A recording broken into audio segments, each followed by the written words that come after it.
Jai Ma Kamakhya, Jai Bhairava, Jai Matala. So this video is about the upcoming Shivaratri.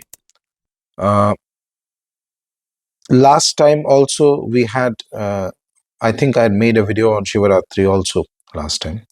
So normally, as we are aware that on Shivaratri there is of course Abhishekam of Shiva that is done on the 4 praharas, etc. So these are already known to most people. But my focus is more on the Upasakas who are doing Bhairava Sadhana, who are linked to me or the videos that I do or the Kamakhya Bhairav Foundation and the sadhanas that we do or we propagate. So this is more a guidance for them so that they can benefit from the upcoming Shivaratri. So before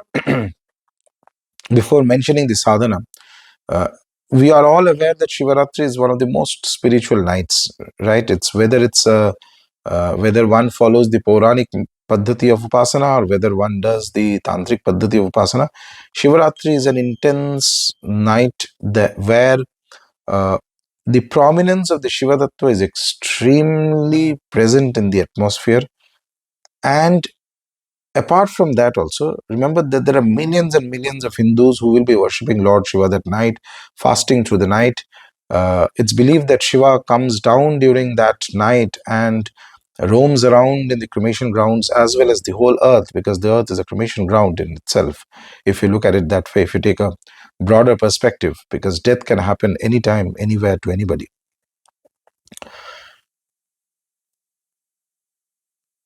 This night of Shivaratri is not only important for the worship of Shiva, but it is extremely important also for the worship of Bhairava. Or one may say that it is important for the worship of any of the Shaiva deities who are in the pantheon or the family of Lord Shiva. Shivaratri becomes a night where one can attain great amount of spiritual growth, great amount of benefit, spiritual benefit, and a terrific amount of blessings of Shiva Tattva as well as the Bhairava Tattva. And it is important to remember that it is not just Shiva. Equally for Bhairava, it is a great night. And even, for example, the Vishesh Ashtottarnama of Kala Bhairava, and I'm not talking about the Ashtottarnama of Batuka Bhairava, or the one that comes to us from the Rudrabhishekam Tantra, but the Kala Bhairava Vishesh names, the 108 names, has one specific name where he is recognized as the Karaka of Shivaratri. He is the being who causes the Shivaratri to happen. So you can understand not just Shivaratri, Maharatri, Moharatri, all the great nights. Bhairava's link is there in every step of Shakti Upasana, every step of Shiva Upasana. Because remember, just now I said that in Shivaratri it is believed that Shiva comes down to this plane. And I had mentioned this earlier in podcasts as well. The realm of Lord Shiva is very subtle. Sadashiva is on a different plane. But the moment he comes down into our plane, when Shiva enters into this Mrityuloka, he takes on the Swarupa of Bhairava. Shiva inside the cremation ground is Bhairava. Bhairava outside of the cremation ground is Shiva. This is the practical difference between the two from the Upasaka's point of view. And again, if you take a very broad perspective, the whole of the earth is a cremation ground. Whole of the earth is a space where death can happen. And wherever death happens, in that place Shiva becomes Bhairava. In moments of intense and brilliant warfare, when Shiva is destroying asuras, then also he becomes Bhairava. When he's spinning Andakasura on the Trishula, such a beautiful description that comes from the Puranas, he becomes the Bhairava Sarupam at that time. Bhairava is the form who is beyond fear. Bhairava is the form who destroys fear. Bhairava is the form who even stops death from acting.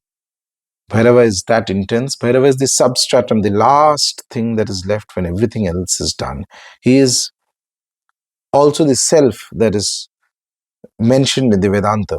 He is also the silence that pervades between two breaths. He is also that which is left when everything else, when the Vedantin says neti neti, when everything is removed, all the duality is removed. So sit back and meditate sometimes.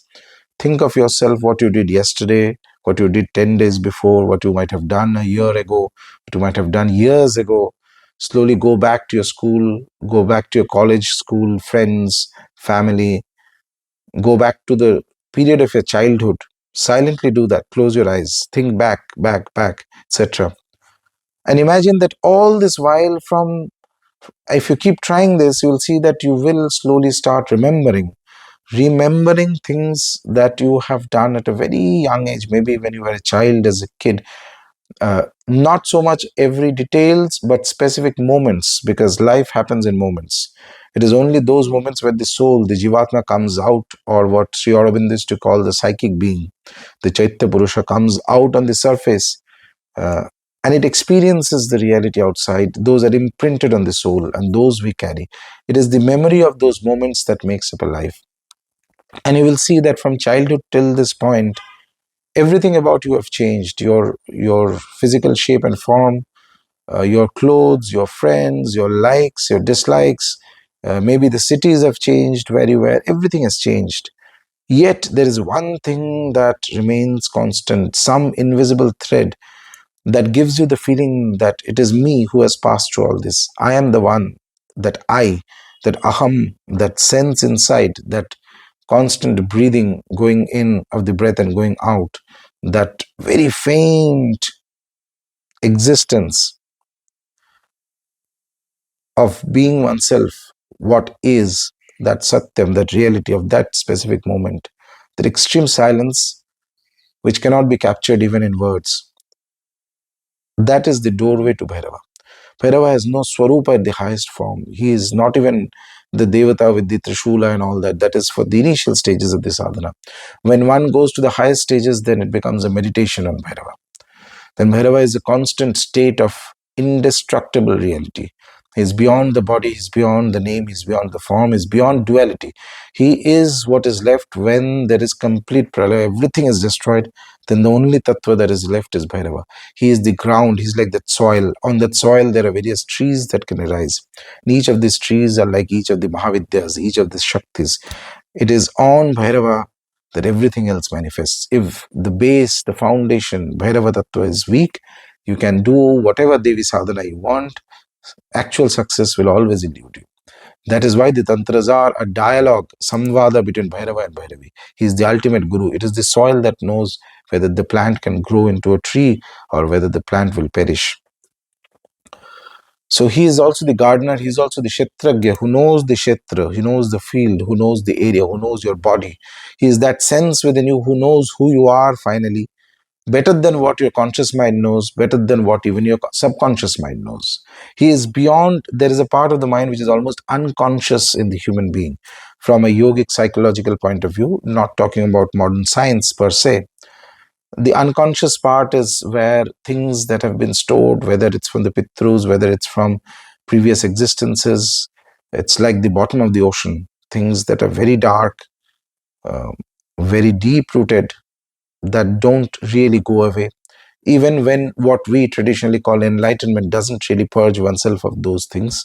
So that is why the idea is you attain enlightenment and then post death you get out of the equation. So you don't need to get back into a physical form again, or any form for that matter. But suppose one is a Jivan Mukta, then you still have to deal with the form, and even that subconscious part of the mind is still there. It carries impressions and tendencies from many, many, many past existences. It's like a tree. A tree has roots. Roots hang on to some things. Even if there is a wind or there is a flood or there's a resistance where perhaps bending down or flowing with the current is the way to survive, the root will try to hang on to the ground, come what may, until it is destroyed. This roots, these very deep, dark, not necessarily bad, but very dull impressions in a very extreme depth of the mind, is what comes from the unconscious mind, that is carried forward lifetimes and lifetimes and lifetimes. Perhaps even when we were not humans, as birds, as animals, and other things. In the whole progression, this is carried forward. This is also the part which works in individuals in terms of creating those habits and tendencies which are not easy to get rid of. But Bhairava is that tattva which is even beyond this. When in his extreme form, when one goes into a meditative experience of Kala Bhairava, of the Lord of Time, the Lord who is beyond time, the Lord who can control the Kala Chakra with his hands, he's that powerful, he's that intense, because he's beyond name and form actually, beyond Swarupa. So he becomes the essence of creation. It is the same being who becomes Shiva when he is in the transcendental planes. And the moment he comes down to our plane, he takes on some of the tamas of this plane and his swarupa becomes intense. This is a Rudra Bhumi because death happens everywhere. And in here, he turns himself into the swarupa of Bhayankara Swarupa of Bhairava. That ferocity, Bhayankara Swarupa, is not to scare people, but because the reality is raw and naked, and we are accustomed to extreme amount of self-delusion, whether through our education, through our lifestyle, through our friends and companies, because it comforts us. We like to believe in stories away from reality, and Bhairava is reality. So that's why he's terrifying to us. His fangs are terrifying. He tears apart the fabric of duality and he tells you that which is. He's not going to tell you the story that you tell your own mind in delusion. He's going to give you facts as it is. The first lakshana of Bhairava's Kripa on an individual, a deeper blessing of Bhairava, not the initial blessing. Initial blessing, when Bhairava comes, he's going to cause some ruffling up of your surroundings, of people and things like that. They will be cut off, that which is not needed. But as he goes deeper, you become meditative. As his blessing comes, you become meditative. And you reach that state of existence, that one reality underlying everything else. And then you realize this is the Swarupa of Bhairava. So Shivaratri is an extremely good night, extremely powerful, auspicious, holy, and incredibly useful night for the Upasaka's point of view. Those who are doing Shiva Upasana, they can carry on the Shiva Upasana, but here I will be talking specifically of Bhairava Upasana. So if you have a Shivalinga at home, do Abhishekam of the Shivalinga as much as you can. Need not be whole night, but whatever period of time you can, you do. To whatever objects that you have, whatever uh, Abhishekam dravyas that you have, whether it's milk, water mixed with atar, uh, ghee, doodh, dahi, then water with haldi, then water with kumkum, vilvapatra, flowers, this, that, etc. Whatever Abhishekam you can do, carry on doing, and carry on chanting the Kala Bhairavashtakam. Chant the Kala Bhairavashtakam 24 times and then meditate on Om Bhairavaya Namah. Take some break. Again do it 24 times. Again meditate on Om Bhairavaya Namah. You may meditate for more period of time. There is no problem at all. It could be 5 minutes, 10 minutes, etc. Meanwhile, as you are doing the Kal Bhairavashtakam, you can carry on also doing Abhishekam of a linga that you have, assuming that it is Bhairava.